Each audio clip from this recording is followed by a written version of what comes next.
Depuis sa sortie mercredi dernier, il fait beaucoup parler dans le monde du hip-hop, mais pas que. Les journalistes Paul Dutchman, Johan Tilwin et Simon Piel viennent de sortir ce livre, L'Empire, enquête au cœur du rap français, enquête aux éditions Flammarion. Et ce matin, j'ai la chance de recevoir l'un de ses co-auteurs, Simon Piel, journaliste au journal Le Monde. Merci beaucoup d'avoir accepté notre invitation pour nous parler de ce livre qui décrit un monde du rap qui a beaucoup changé en 10-15 ans. Il est de plus en plus éloigné des questions sociales, il est de plus en plus proche des milieux d'argent, du pouvoir, mais aussi et surtout du grand banditisme qui a su en gros flairer les dizaines de millions d'euros que brasse chaque année le rap en France. Ce livre, c'est 2 ans d'enquête, en France mais aussi à Dubaï, Casablanca, Kinshasa. C'est quoi le point de départ? L'idée, elle vous vient de quoi? De la mort du proche du rappeur marseillais SCH? C'est lui qui était visé par la DZ Mafia et c'est son proche qui a été tué dans un convoi? L'idée, elle est plus large au départ. Elle vient du constat que le rap est la musique la plus populaire de France et pour autant qu'à ce jour, il n'y avait pas vraiment d'enquête poussée sur cet écosystème, sur cette économie. Et donc, c'est une idée. L'idée, au départ, c'est de raconter un pouvoir.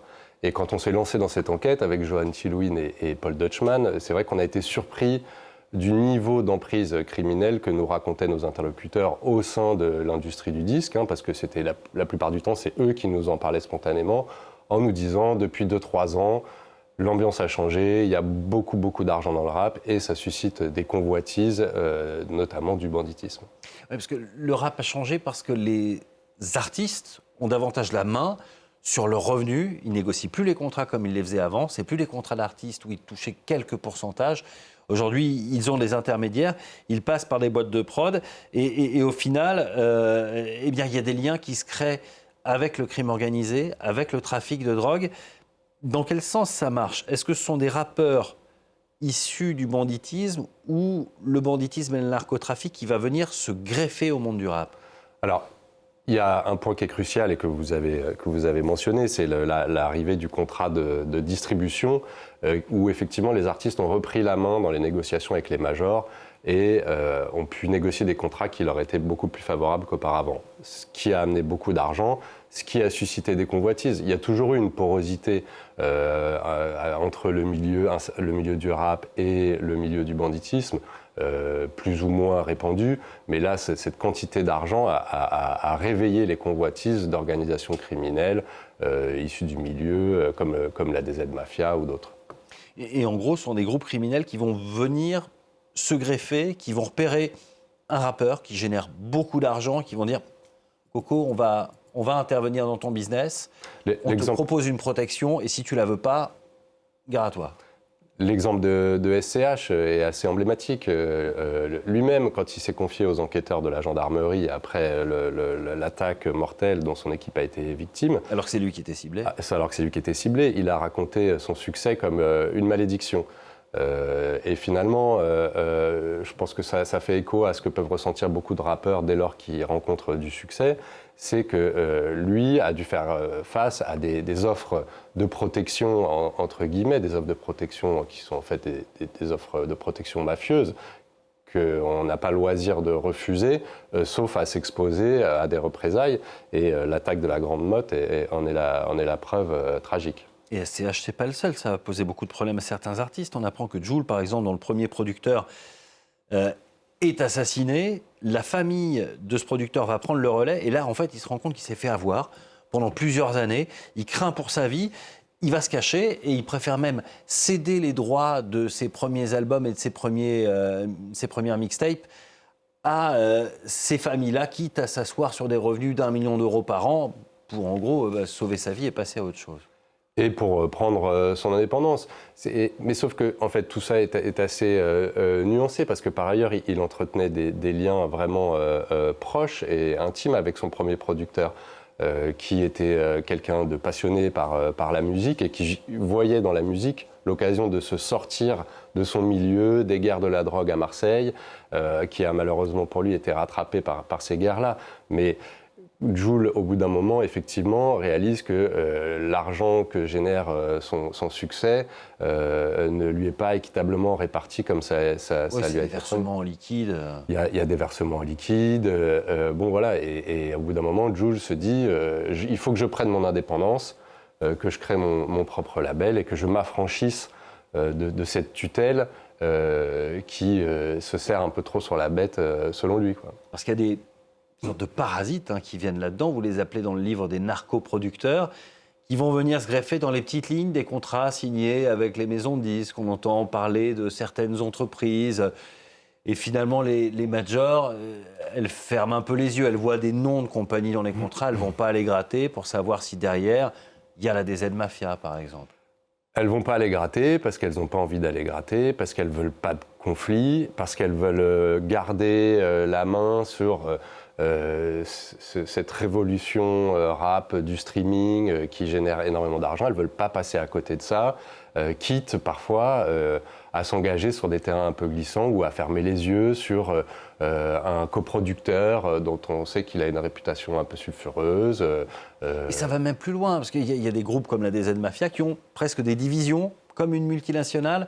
Il y a une partie qui va s'occuper du trafic de drogue, l'autre qui va s'occuper du racket, une autre qui va s'occuper exclusivement de la musique. C'est vraiment investi par ces groupes criminels. Alors c'est comme ça que c'est présenté dans certains rapports de police que qu'on a pu consulter.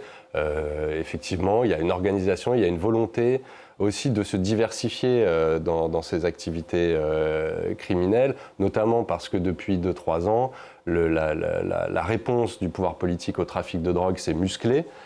Qu'il y a donc quand même de plus en plus de risques à se livrer à cette activité et qu'il est parfois considéré que le racket d'un rappeur peut être très rentable pour un peu moins de risques pris par rapport à d'autres activités délictueuses. Et ça fait des victimes. Le rappeur Maes, lui, il est en prison au Maroc. Il avait quitté la France où il était menacé. Il a trouvé refuge à Dubaï, où il pourrait avoir essayé de préparer des représailles contre ceux qui voulaient s'en prendre à lui. Par peur d'une extradition, il quitte Dubaï pour aller au Maroc, où il est donc emprisonné aujourd'hui. Ça, c'est la révélation de ces liens entre gangs et rappeurs, d'une guerre qui va trop loin et qui est en train de sortir de son milieu petit à petit. Oui, c'est une histoire assez tragique, celle de Maes, parce qu'en fait, à compter du moment où il a rencontré du succès, il a été rappelé un peu à ses origines du quartier. On lui a demandé d'aider des jeunes à monter, de faire des chansons, des featuring avec certains plus jeunes. Ce qu'il a refusé, la tension est montée et à bout d'un moment, il a compris que sa sécurité était en jeu et qu'il fallait qu'il quitte la France. Ce qu'il a fait pour Dubaï, tout en nourrissant depuis son exil un sentiment de vengeance, une envie de vengeance par rapport à ceux qui l'avaient poussé à fuir.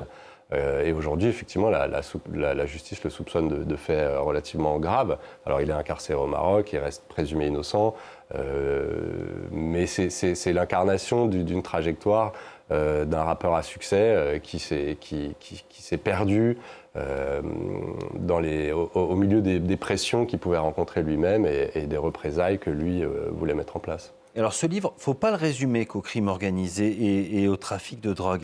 Parce qu'il n'y a pas que la violence, les gangs qui sont dans votre livre. Il y a aussi des rappeurs qui parfois sont en manque de reconnaissance en France et qui se tournent vers ce qu'on appelle le Sud global, beaucoup de pays d'Afrique francophone où ils sont mieux considérés, mieux payés, mieux reçus, proches des puissants, c'est le cas de Gims et d'autres, Maroc, Sénégal, Côte d'Ivoire, Bénin, Guinée et bien sûr RDC pour le cas de Gims. Qu'est-ce qu'ils ont trouvé là-bas qu'ils n'ont pas ici ? Vous dites dans le livre qu'ils fuient une sorte de racisme systémique ici en France. Oui, je pense qu'une partie d'entre eux considère que la France n'a pas tenu ses promesses vis-à-vis de la jeunesse des quartiers populaires. Je pense que la génération des rappeurs d'avant a été déçue de promesses non tenues, notamment du Parti socialiste. Il y avait des rappeurs qui s'étaient engagés, qui faisaient des textes militants, des textes conscients. Et la génération qui est arrivée après, finalement, elle prend acte du fait que, pour eux, la France ne fera pas grand-chose et qu'il vaut mieux se tourner vers le Sud global que vers une France jugée déclinante, parfois avec un esprit encore un peu post-colonial, et donc qui sont à la fois dans une quête identitaire de retour aux sources. En Afrique, vous parliez de Gims en RDC. Et c'est aussi une quête de développement de réseau, de développement commercial. Ouais, de développement économique. Et une forme de diplomatie culturelle qu'ils peuvent exercer du fait de leur grande renommée.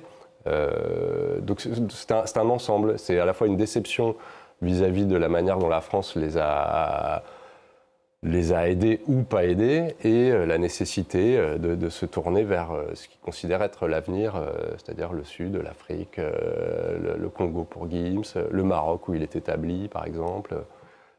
C'est tout un système qui est décortiqué dans ce livre. En fait, c'est les rouages de tout cet empire. Il n'y a pas que le trafic de drogue.